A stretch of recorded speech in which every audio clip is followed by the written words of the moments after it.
down, yelling out money, anything, ayy. Ooh, got the foot on the gas, pedal to the metal when I'm getting to the back, ayy. Got the foot on the gas, pedal to the metal when the lane moving fast, ayy. Ayy, let them all cross. If they hate, then let them hate and make a bigger boss, ayy. What is up, ladies and gentlemen? We are back. We are live. It is the Freight Coach Podcast, the top podcast in transportation, coming to you guys every single weekday, 8:30 a.m. Pacific, 10:30 Central, to break down some industry headlines. But most importantly, you guys provide some actual insight into what you can do with all of this information. This is your first time tuning in. Welcome. This is the real side of freight, ladies and gentlemen. And I do say that before every single show. And what I mean by that is I only speak with transportation professionals and transportation related topics, because at the end of the day, you guys, I want to talk to the right individuals who have done what you're looking to do or who are currently doing what you're trying to achieve. So you can take that information, apply it, utilize it, and see a meaningful difference in your business and your life. Today's show is going to be a little bit, and by that, I mean a lot bit different than what we normally talk about here on the show, but it's very relevant for the transportation industry. I have never hid my support for the veterans of this country and putting America first and everything. And the individuals that are out there putting their lives on the line for us deserve the utmost attention. And, a really good friend of mine is raising some money for a cause that I hold near and dear to my heart. And we're going to talk about this today and kind of break this down. So I have my good friend, Matt Parker, on the show today. Matt, thank you so much for taking the time to join me. Thanks for having me. This is great. No, absolutely, man. And, obviously I always start the show by asking people a little bit about like how they got their start in freight and everything, man. But you and I have known each other since the 6th grade. That is correct. You have a, leaving small town America, you took the route that I think like a lot of guys do across the country, right? Where it's like, it's military is the natural first step for a lot of guys. I know we graduated with a couple of other guys as well that took that route as well. So let's kind of give some people the background there, man. Yeah. Actually, I have like a very unique story. As you know, I was actually adopted by a U.S. soldier and his wife at birth out of Turkey. And on my dad's side of the family, they have fought in every war going back to the French and Indian War, so they can trace their lineage to our revolution. And my path to the Army wasn't predetermined, as though many might assume. When I was a young lad, my father showed me Saving Private Ryan, probably before his age appropriate. And I remember having a debate with him about service and, being young and naive and saying that these guys are drafted. We got in a huge fight over it. And I remember telling him that if America was at war, I would join. Mm-hmm. And obviously at 9/11, I knew almost immediately after that second plane hit when we were watching in class that I was going to go. So, I think that's kind of my lineage of like how I got there. I think for those who haven't served, everyone asks me what it's like. And I tell them, if you ever played golf, it's a lot like golf, meaning that you can play 17 and a half holes like crap. And you hit that one shot in that 18th hole and you're like, it's the best day ever.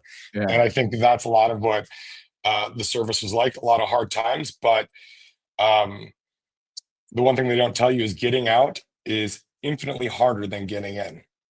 What do you mean by that? Because, I think that people hear a lot of these stories, Matt, and, I've met a lot of individuals that are inside of the transportation industry that are veterans, and, they've all kind of talked about that, but not like in depth, and so like, what do you mean by that? Is it like a lot, like when you're a part of a team and you have that mission and then you feel like you don't have that anymore? Is that part of it, or kind of explain that a little bit? Yeah. That is definitely like a high level. I'll give you like kind of like a more specific example to me. So my first duty station, I left for the Army 2 weeks after graduating high school. And I was sent to Korea, which is the hardship tour. And I was in Bravo 138 Field Artillery. I was young, 18, just an 18-year-old boy. And I got to meet some of the finest leaders that this country has to offer. I'll forget some of them, but, the key ones that always like haunt me are Sergeant Barry, Sergeant Flativo, Sergeant Fulmer, Drumheller, Spain. And like, each one of these men forever changed how I view life, and they've altered my trajectory. Sergeant Barry taught me how to lead with kindness, and how to lead with your heart. Flatibo and Murphy, they taught me how to live a life of honor, like leading by example, doing the right thing every single time, even when it's difficult and you don't want to. And like Sergeant Fulmer, showed me the importance of completing the mission no matter the obstacle, and like the true meaning of putting the men before yourself. And all of them taught me that to lead men or women, you need to demonstrate that you would sacrifice yourself. And the interesting thing about these leaders is that they were all willing to demonstrate to us early on that they were willing to sacrifice for us. And because of that, we never would let them. Like if I ever made a mistake in the Army, I didn't feel bad for the punishment that was going to happen. And as these former NCOs can tell you, they forced me to do lots of push-ups. I had a big mouth when I was younger, and but they just changed the way you think about things. And because they were willing to show that they would sacrifice for us, we would never want them to sacrifice. And when I made a mistake, I felt bad because I let them down. So you have this there's this idea, people watch Band of Brothers, whatever, and they think like this brotherhood just naturally forms, and it doesn't. I had any of the guys that I served with in 138, they all either went on to other duty stations, or they were in another duty station. A couple of them deployed to Iraq during the initial invasion, and all of them will tell you that we just had something special there. So when you get out, that brotherhood is gone. You don't have anyone there sitting next to you anymore, making sure that you're doing the right thing, or something that you're like living up towards. There's a lot of just regular enlisted guys like Botkins, Rush, Dixon, Rios, Segerson, Carrigy, Austin, that were older than me. And they taught me what it's like to be a team player, right? Like peer on peer correction. You don't have that anymore. And it's kind of hard to find like what your purpose is. Most of us can go to college ahead of time. So we struggle to find a purpose, and then we get out. I know some of my NCOs have gotten out. For some reason, corporate America doesn't think that they can manage an aisle at Home Depot, but they were able to manage a section in war. So there's like a huge gap between the skills that these guys have and the jobs that they're able to get, because people don't understand that actually, no, this guy is qualified for this. Yeah. And there's no more like guidance, if you will. And veterans kind of struggle connecting with each other, I think, and keeping those bonds going.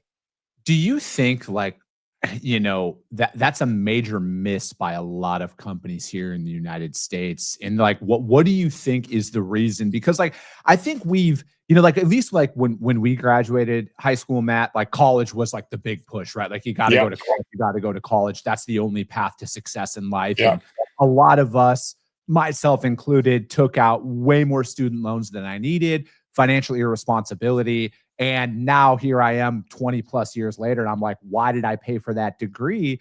And do you think though, that, and I'm saying this because do you think that's kind of where leadership is in corporate America still is there still that big believer that you need to go to college, and then they're overlooking that real tangible experience that our veterans have out there, where it's you serve, I look at it one of my good friends, he's a logistics manager in the United States here. He did logistics in the military for 20 years, and he came in and he was able to, but he got lucky because he said that he knew people at that company. He's like, I don't know if I would have got this role at that level right away, even though I had 20 years experience in the military doing this exact job. Do you think that companies need to stop looking at those old school methods of, oh, you need 20 years experience in this desk, and then they're just discrediting the 20 years that they did that job in the military? Yeah, I know. Even if it's less than 20 years, I think they do discredit it because they don't understand it. And I think that honestly, there's part of that responsibility on the veteran themselves too. Everyone, just a little additional background. I got my undergrad degree from Temple University and an MBA from NYU. And, taking resume writing classes, everyone tends to downplay what they do, right? In your head, you kind of don't want to overhype. I think that's to the next level with veterans, where they really downplay what they did, and they don't understand that at an early age they actually had way more responsibility than the average person. Like, you know, honestly, even today, I look at some of the things I was responsible for, and I've had more responsibility at 18 than, grown men at 40. Yeah. And I think there's just this gap, and maybe leaders of companies need to bring in other veterans to help them assess like what this guy's good at. I made my living working on Wall Street for a while, and I still deal with investors now. And if I were to start my own firm, there's not one guy on this list that I wouldn't hire to help get stuff done, whether it's operations. They don't have to know things about operations, but I know that they know how to go find the answer and how to get things done and how to push things forward. And they just have like I won't lose like mindset, where a lot of jobs in corporate America we can't do. Then you're like, well, why can't we do it? Well, it's hard. Yeah. Well, yeah. So what if it's hard? That's the point. Yeah. So yeah, I think that's a big portion of it. So yeah, like I think this kind of and I think in general, a lot of people say like support the veterans, but all they do to really support them is say thank you for your service. Mhm. They're not really doing much more than that, and I think that helps with this unemployment rate and veteran suicide, which we'll get into today. Like, I'm not sure any of your listeners know, but in the wars in the U.S. or between in Iraq and Afghanistan, we lost about 6,800 due to combat related injuries, and since 9/11, over 140,000 veterans have killed themselves. So that's like 20 times more. And I think part of that is we're not as welcoming as a society to these veterans when they get out. We expect them to act the same way as people do in corporate America, that they're going to have the same mindset, same attitude, same norms, but they're not going to have those same norms, right? And there's this unacceptance of anything outside of the normal behavior in corporate America. And a lack of tolerance for going, hey, like maybe this guy views things differently. Maybe he jokes around in a different way because he has, life altering experiences that I can never understand.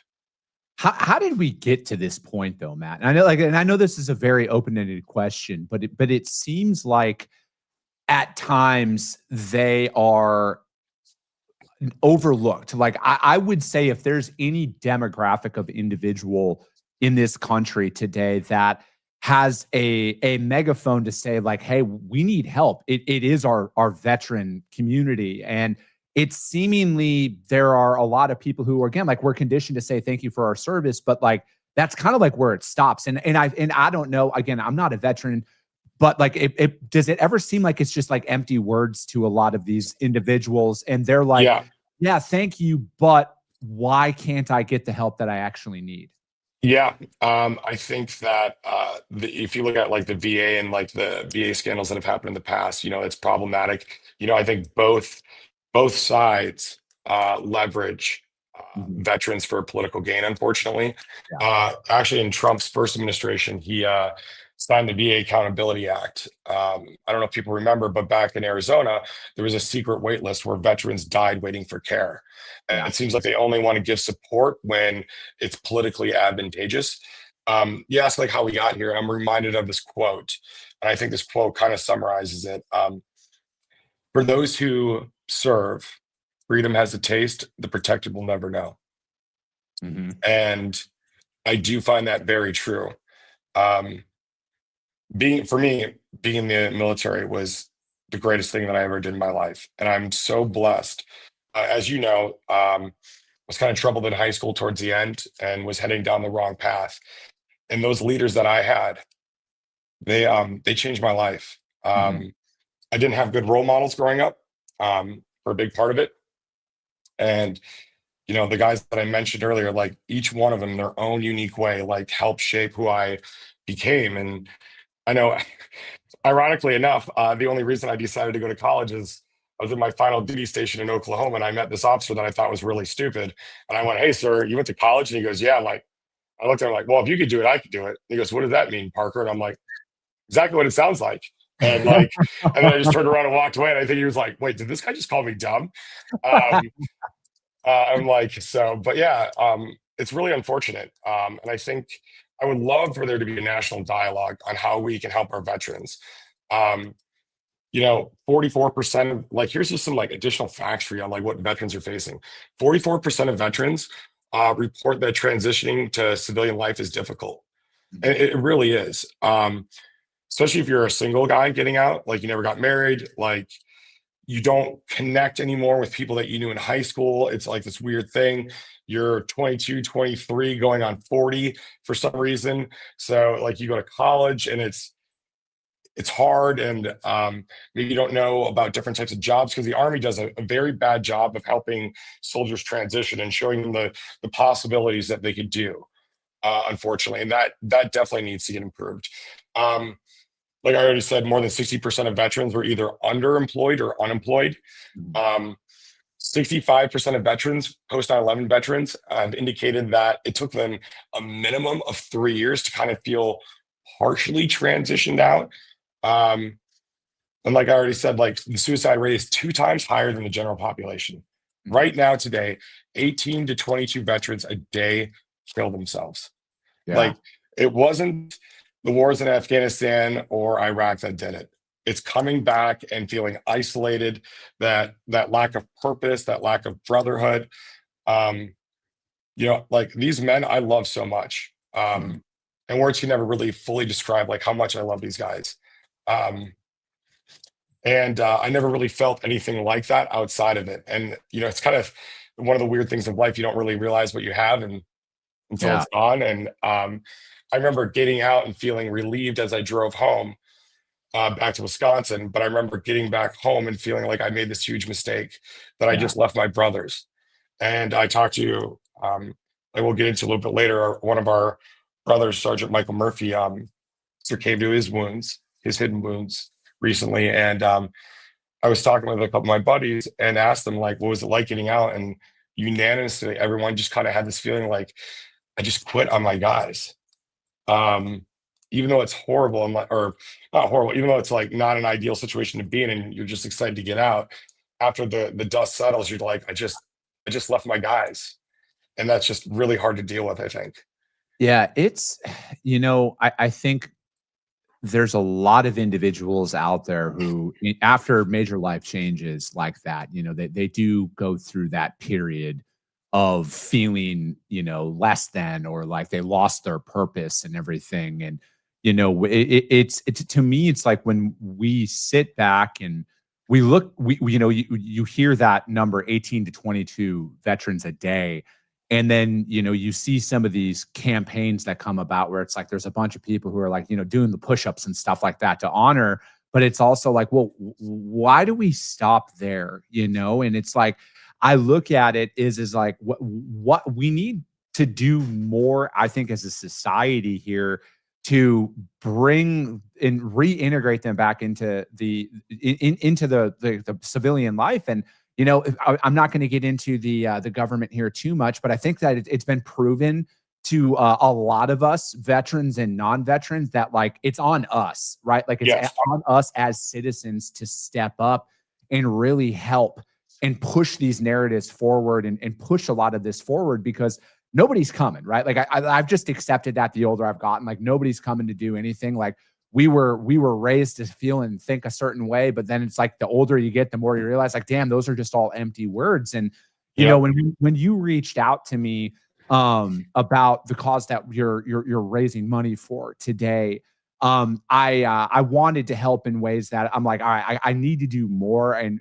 what more can I do to get this message out? And I'm fortunate you were able to come on the show today to talk about this, because going through that, and I remember when it happened and you called, and when we were talking about it this last weekend, and it's just like, how did he get there? And like, is this one of those things where this is another opportunity that society is, I don't want any of this stuff to be a fad, where it's like, Yeah. people are going to post about it a few times, and then people are going to go back to their daily lives because there's another headline that pisses them off, and they got to put in a thing out there. So it's like, what is this cause though, Matt, that that you're here to talk about and raise money for today? Yeah, we started the men of Bravo 138 started a GoFundMe. We lost one of our brothers the other week due to the hidden wounds of war. he served with us in artillery and then spent the last 14 years of his 20-year career in Army Special Operations Command, deploying to Iraq, Afghanistan, Syria, North Africa. And unfortunately, he left behind two children, Mallory and Ellie. Mallory's 19. She dreams about being an attorney. And Ellie's still in high school trying to figure out, what he wants to do. So right now we're trying to raise money to help these children with college or trade school or whatever they want. And we want to create, a fund for them to help cover their costs. Initially, we're just trying to raise $30,000 by Veterans Day. We're at, 5,000, just over 5,000 right now, which is like amazing. What we really want to do is give this money. The money will go right to the school. We want to make sure that these kids are staying on the straight and narrow, that they know that they can always rely on the men of Bravo 138 to be there if they have questions about their dad, what he meant to us. If just general life advice, like I think each one of us, the gentleman I listed, we all have like different perspectives and we all had our own path. So yeah, we're really trying to like raise money and make sure that they don't go off at the deep end. We want to send the money directly to the school or trade school, or if they don't do it and they go another route, find use to for that fund to like help them in their career and have like a good life, because I couldn't imagine being that age and losing your father, especially when it's the terrorists didn't even get him. That's the worst part. They didn't even get him. So yeah, that's what we're trying to do. And a little bit about Michael Murphy. John Murphy, sorry. He was 44 years old. And I think everyone, at least everyone I know in Bravo 138, what they would say is he was a man who lived by honor. He really did. He really cared about doing the right thing. Even if it came at the detriment of a soldier making a mistake, he was there to enforce the standards, hold the line. And he really was a really good man. And I think it shocked all of us when we found out that he was no longer with us. So that's what we're trying to do. I think you're going to put, the GoFundMe and the show links. Yeah. But, I just dropped it in there, you guys, and I put it out there this morning, and I'm gonna match the first $500 that people from this show donate, so we can at least get $1,000 from this today. That'd be awesome. I know the community that watches this show always tends to step up when we talk about causes such as this. So put that, it's over on YouTube right now, you guys, but I'm gonna put it up in the show notes for this today, as well as we're going to continue to share this out on social media up until Veterans Day on November 11th. And that's like the big push out there, you guys. So I know that this community and, again, inside of the transportation industry, there's millions of people that are veterans. There's at least 400,000 or 500,000 that are on the driver's side. And the amount of individuals that I know that are on, the warehousing side, the leadership side, all of that stuff. So this industry, steps up, and when it boils down to it, it's like it's gonna take such drastic measures by us as people to stop looking at the mental health of these individuals as just like a quick fix, And I feel like we I don't know, man. For me, we just got to get back to the way things were like when we were kids about a lot of this stuff, and really taking care of your neighbors and being there for your neighbors, so people don't feel forgotten. They don't feel that void that I would assume that individuals feel, and they don't know who to reach out to, or even worse, they don't feel like they can reach out to people. And it's it's one of those things where it's like it only takes one. Right. In the sense of like having one person that you can call at any time of day. Right. And this doesn't have to be like you have that person in your life. And you know what, maybe it's because I'm getting a little bit older, Matt, but I know I got a couple of people in my phone that if I needed to call at 2 a.m, I could reach out to. And I feel like that support system. And I know how a lot of guys think like, oh, I don't want to put that out there, but it's like you got people in your corner. And you just got to be willing to ask for it. Yeah, I think a couple tangible things that people could take away is like, I remember when I was at another company, a regulator, a financial regulator, we were sending care packages to soldiers in Afghanistan. And they asked me like, "Oh, what should you do?" I'm like, "Well, don't just say write thank you for your service. Like they don't know you, like that doesn't mean anything." And I remember this lady, supervisor came up and asked me, a manager, she came up and asked me, like, "What should I do?" I'm like, "Well, tell them what you're thankful for." And she wrote this beautiful card about like, "Thank you for like answering our nation's calling, so I can stay with my family and like I can live this amazing life because you said you'll go, so I don't have to." Um, I think veterans generally find that a lot better. I'm speaking for myself, but a couple others that I know, I think they would find that way more meaningful than just on Veterans Day saying thank you for your service. You're like, well, makes me kind of feel awkward because I'm like, well, I didn't really know you, and it's kind of just like a well, thanks, right? Yeah. It's kind of how it comes across, and then the world of tolerance, right? Like just understand that these guys are probably going to have a different sense of humor, right? They're probably gonna make jokes that might be off coloring or something you don't know, and like just go like, well, this is what happens. I'm gonna accept them, give them the benefit of the doubt. Let's see what they can do. If you're looking for leadership positions, there's no better uh, there's no better school of leadership than what comes out of the military. And now, to be fair, military was great, but I saw some of the worst leaders the army has to offer, and then some of the best.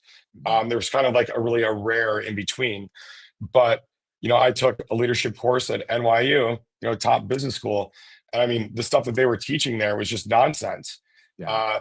Didn't like the professors didn't know how to inspire, didn't know how to lead people. They didn't. They just were like, well, you got to pay people more, and you're like, well, that's not how that works. We had guys making, what, 15, 16,000 a year that were willing to die for their boss. I saw guys at Goldman Sachs that were like, if their boss got hit by a bus, they'd walk over him. Yeah. Like, so I think that like, giving, when you find out somebody's a veteran, give them the benefit of the doubt. Like maybe that one benefit of the doubt, that one little bounce of the coin going their way, like changes things, right? I'm not saying give things to them, make them earn it for sure. But, if you got a role and you're looking for a leader, like these guys figure out how to get stuff done. Yeah. Right? If they're infantry, artillery, cavalry, the combat arms jobs, they get stuff done. You give them a mission, they'll go get it done. They'll figure it out. And I think the more people realize that, I think everyone's organization can benefit from veterans. And like even when I was first out of school, and like my bosses, when I was selling products at Best Buy, they're like, if I tell you exactly what go and sell, you're like a rabid dog. You go and sell that one thing again and again and again and again. But if I don't give you missions, you're kind of wandering around, talking, socializing. But if I give you missions, you go and hit them, Yeah. right? And I think that's true with a lot of veterans. So I say be more tolerant. Don't just say thank you for your service. Ask how you can help. Reach out to your local VFW, American Legion. We have more veterans today than probably World War II.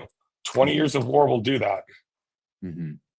Yeah, I think that you're right. Everybody that I know that has served is that exact emulation that you're describing right there as an employee, and and I think that I think a lot of people like they want to do more, Matt. I truly do. I just think that that appreciation factor is seemingly going away, and from the society, right? Like where it's like, oh, hey, thank you. Like they'll just stop right there.